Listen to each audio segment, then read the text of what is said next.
शुक्रिया। मैं दानिशवार से, जैसे कि आपको मालूम है त्रिस्तरीय पंचायती चुनाव की आज 8 बजे से स्टार्ट हो चुकी है। पहले चरण में छतरपुर से मतगणना स्टार्ट हुई है। हमारे साथ मौजूद है रुद्रपुर के वरिष्ठ पत्रकार भरत शाह और मनीष पांडे। आइए जानते हैं क्या रुझान चल रहे हैं, अभी तक किस किस सीटों पर रिजल्ट आ चुका है। देखिए, अगर चुनाव की बात की जाए, जिस तरह से प्रशासन लगातार मतगणना में लगा हुआ है, उसके आधार पर अगर बात की जाए, जिस तरह से पहले रुझान जो मिल रहे हैं उसके हिसाब से, जहां छतरपुर से वीडीसी मेंबर में मीनाक्षी भट्ट और इसके अलावा प्रधान पद में उषा मौर्य जीती हैं, आगे चल रही हैं। और संभावना है कि जिस तरह से कई जो राउंड के मतदान हो चुका है अंतिम समय में, उसके आधार पर लग रहा है कि ये दोनों के दोनों जीत जाएंगे। और इसके अलावा यदि हम भुरारानी की बात की जाए, क्योंकि हॉट सीट थे और लगातार संवेदनशील एरिया यहाँ पर बना हुआ था, इस आधार पर अगर बात की जाए तो वहाँ से जो रामकिशन खेड़ा हैं, उनकी पत्नी पहले प्रधान रह चुकी हैं, वो जीत गए हैं। और इसके अलावा जो बीडीसी मेंबर में पारस चुग हैं, वो भी चुनाव जीत गए हैं। और इसी तरह से किरतपुर जो क्षेत्र है, वहाँ पर जो सर्वेश कुमार हैं, वकील हैं, वो भी अच्छे वोटों से जीते हैं। तो इस तरह से लगातार अभी 8 बजे से पोलिंग हुई है और जल्दी रिजल्ट आ रहे हैं। उम्मीद है कि कल तक जो सारे, जहाँ तक जिला पंचायत की अगर बात की जाए, उन सबको मिलाकर रिजल्ट सामने आ जाएंगे। लेकिन जिस तरह से अगर बात की जाए तो जो मतदाता है, उनका रुझान ये दिख रहा है कि साफ सुथरी सभी के जो लोग हैं वो इस चुनाव में जीत कर आ रहे हैं। लेकिन कहीं ना कहीं जो धनबल का जोर चला है, उसमें भी कहीं ना कहीं मतदाता डाइवर्ट हुआ है और उन्होंने ऐसे प्रत्याशी को जिताया है यहाँ पर, जो जिस तरह से बात सामने आ रही है।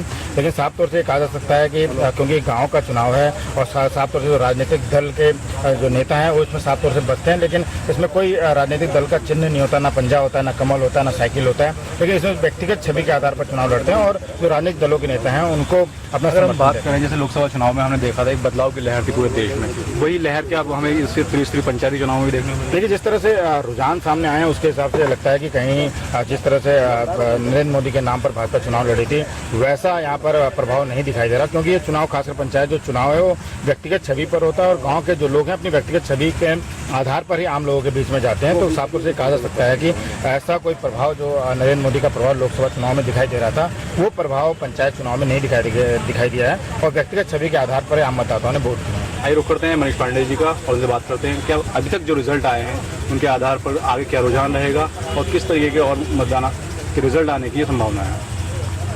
देखिए, मैं बताना चाहूँगा कि जो परिणाम अभी 2-4 जगह के आए हैं, उस हिसाब से देखने से ये लग रहा है कि ये जो है सबसे निचला चुनाव होता है कि जो रूट लेवल से शुरुआत होती है राजनीति की, वो यहाँ से होती है। यहाँ जो प्रत्याशी होता है वो व्यक्तिगत छोटे से एरिया का ही आदमी होता है, उन्हीं के बीच का आदमी होता है।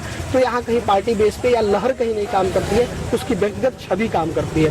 तो कोई ऐसा नहीं है कि सिंबल का कोई असर हो या किसी बड़े, जैसे लोकसभा चुनाव में मोदी की लहर की बात की जाए, इस तरह किसी लहर का पार्टी का कोई वो नहीं रहता। वो व्यक्तिगत आदमी का चुनाव होता है, वो अपने लोगों के बीच का आदमी होता है। और उसी तरह के रुझान भी आ रहे हैं कि जो जितना जो है, और अब अवेयरनेस इतनी बढ़ चुकी है देश में, जनता महसूस कर रही है, जान रही है समस्याएं क्या है, उसका निदान क्या है, व्यक्ति कैसा है, उसका चरित्र कैसा है, उसका आचरण कैसा है।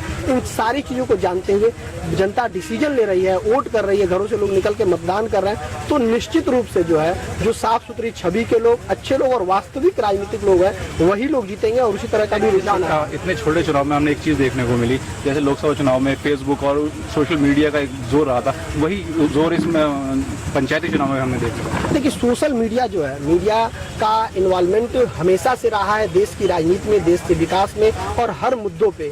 वो सोशल मीडिया जो आया, एक नया ट्रेंड आया, वो कहीं ना कहीं बहुत प्रभावशाली है और कहीं ना कहीं उसका इफेक्ट पड़ा है। और ये एक माध्यम बना है अपनी बात को आम जनमानस तक पहुंचाने के लिए, और एक सेंटर से बैठ के, है ना। तो इसका प्रभाव कहीं ना कहीं निश्चित रूप से है।